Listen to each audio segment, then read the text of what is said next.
And for discussion, research project. What challenges have you had in planning your research project? The only challenge I have come across is not fully understanding what is expected from the assignment. This has only created a minimal challenge because our instructor is very responsive and involved and provides timely and meaningful feedback.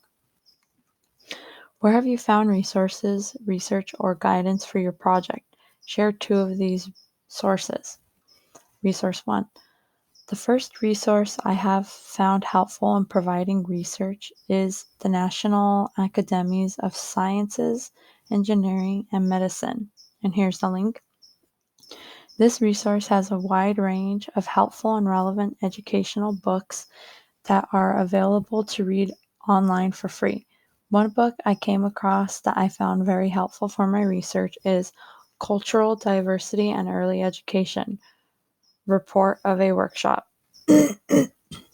Resource 2. The second resource I have found helpful in providing research is the Encyclopedia on Early Childhood Development.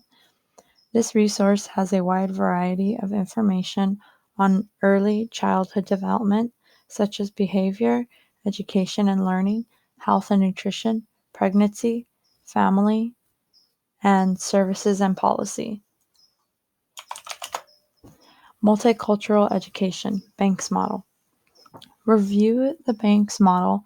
The 5 dimensions are content integration, knowledge construction, prejudice reduction, equity, pedagogy, and empowering school culture. Choose 2 of these dimensions and explain how you can integrate these into your classroom.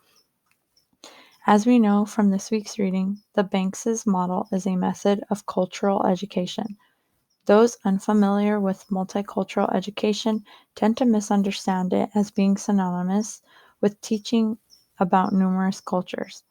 However, this understanding is inaccurate as content inclusion is only one dimension of multicultural education. Multicultural education is described as a progressive approach to the process of further developing curriculum, instruction, assessment, our understanding of knowledge, and the maintaining of a positive school environment.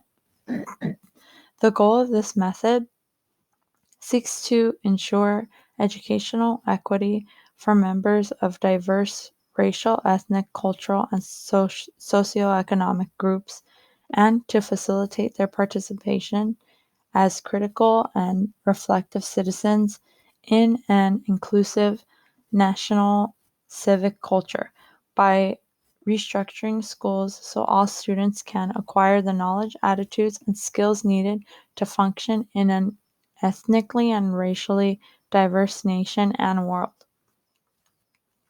Though in this discussion we are asked to discuss 2 of the 5 dimensions, it is important to understand that in order to implement multicultural education effectively, both teachers and administrators must attend to each of the 5 dimensions. By familiarizing ourselves with this method and implementing it into our classroom or future classrooms, we can offer all students a fair and equitable chance at succeeding academically and in life.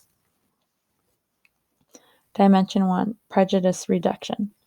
In our Module 2 discussion post, I discussed the fact that children enter the classroom with a variety of skills, abilities, attitudes, knowledge, and beliefs that include bias, prejudice, and stereotypical thoughts.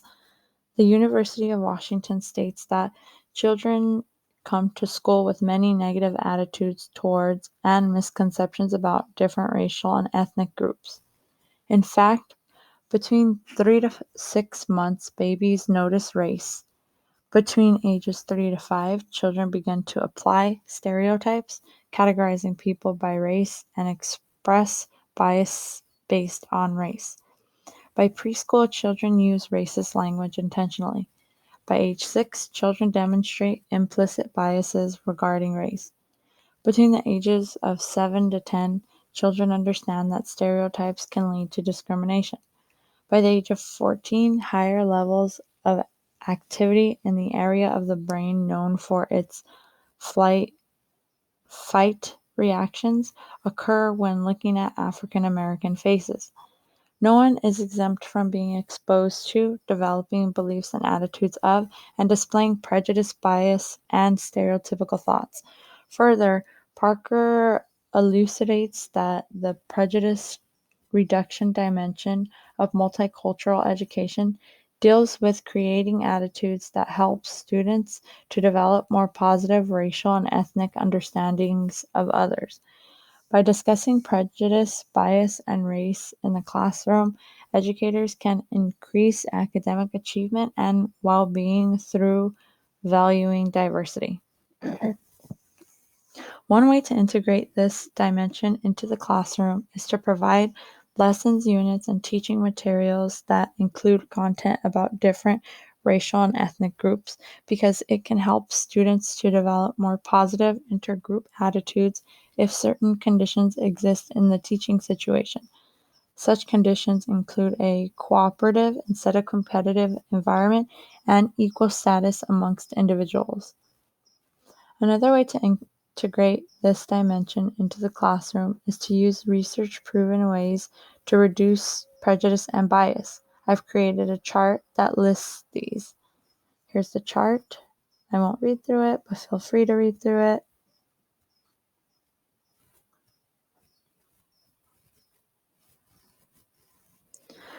Dimension 2, Equity Pedagogy.